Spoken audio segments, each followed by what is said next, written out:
बऱ्याच वर्षांनी गाजलेलं नाटक अश्रूंची सारी परत मंचावर येते परत, कसं वाटतंय आणि दिग्दर्शक म्हणून काय? दिग्दर्शक म्हणून दिग्दर्शक म्हणूनच खूप छान वाटते. ह्याचं कारण अशा तऱ्हेची नाटकं आज लिहिली जातील कितपत शंका आहे. कारण हा माहोल आता नाही आहे, हे वातावरण नाही आहे, ह्या व्हॅल्यूज नाही आहेत.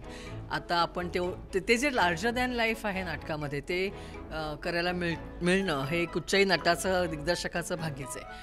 त्याच्यामुळे ते खूपच आम्ही खूप वेगळ्या पद्धतीचं तुम्ही जे काय थोडीशी बघितलीत रिहर्सल तर तुम्हाला कळलं असेल की हे खूप आज जे आपण थिएटरमध्ये बघतो त्यापेक्षा ह्याचे स्क्रिप्ट पण खूप वेगळं आहे, ह्याचं माउंटिंग पण खूप वेगळं आहे आणि त्या स्क्रिप्टची ती गरज आहे. त्याच्यामुळे आम्ही ते त्याप्रमाणे करतो आहे. तर ते करताना थोडं एक वेगळ्या तऱ्हेचा अभिनय, एका वेगळ्या तऱ्हेचा विचार करायला लागतो. तो आम्हाला करण्याचा आम्ही डेअरिंग करतो आहे आणि ते इज वर्किंग. म्हणजे मला ते दिसतंय, मी खूप रिलेट करू शकते त्याच्याशी. आणि एक नाटक कसं असतं, असं नाटक असतं राजा, ते एक अशा पद्धतीचं नाटक करायला मिळणं हे कोणाहीसाठी एक स्वतःला एन्हान्स करण्यासाठी, स्वतःला अपग्रेड करण्यासाठी, नवीन शिकण्यासाठी आणि आपण त्याच वर्तुळात फिरत नाही आहोत ह्याची खात्री करून घेण्यासाठी खूप महत्त्वाचा एक्सरसाइज तर आहेच आणि लोकांच्यासाठी एक चांगलं मंचन आहे का नाटकाचं. आणि ही जी स्क्रिप्ट आहे, बाकीची स्क्रिप्ट आहे, त्यात तुम्ही काही बदल केले किंवा काही वेगळं इनपुट्स?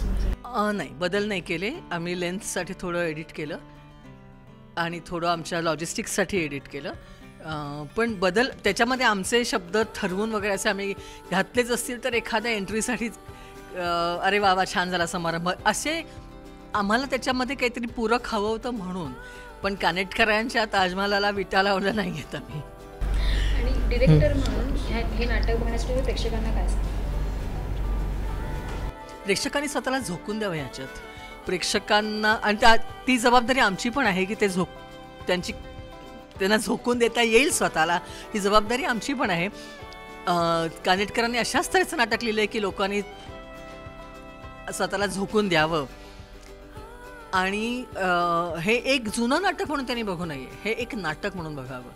हे आधी घडलेलं नाटक आहे का ह्याचा काही संबंध नाही आहे. आणि मला असं वाटतं नवीन पिढीतले जे मुलं नाटकं बघायला येतील, हे नाटक बघायला येतील, त्यांना काही संबंधच नाही आहे की त्यांना माहितीच नाही आहे कोण विद्यानंद आणि कोण लाल्या.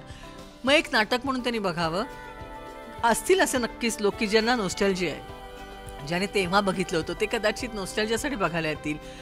कारण काही असेल पण नाटक त्यांनी झोकून देऊन बघावं, स्वतःला ते सोडून द्यावं.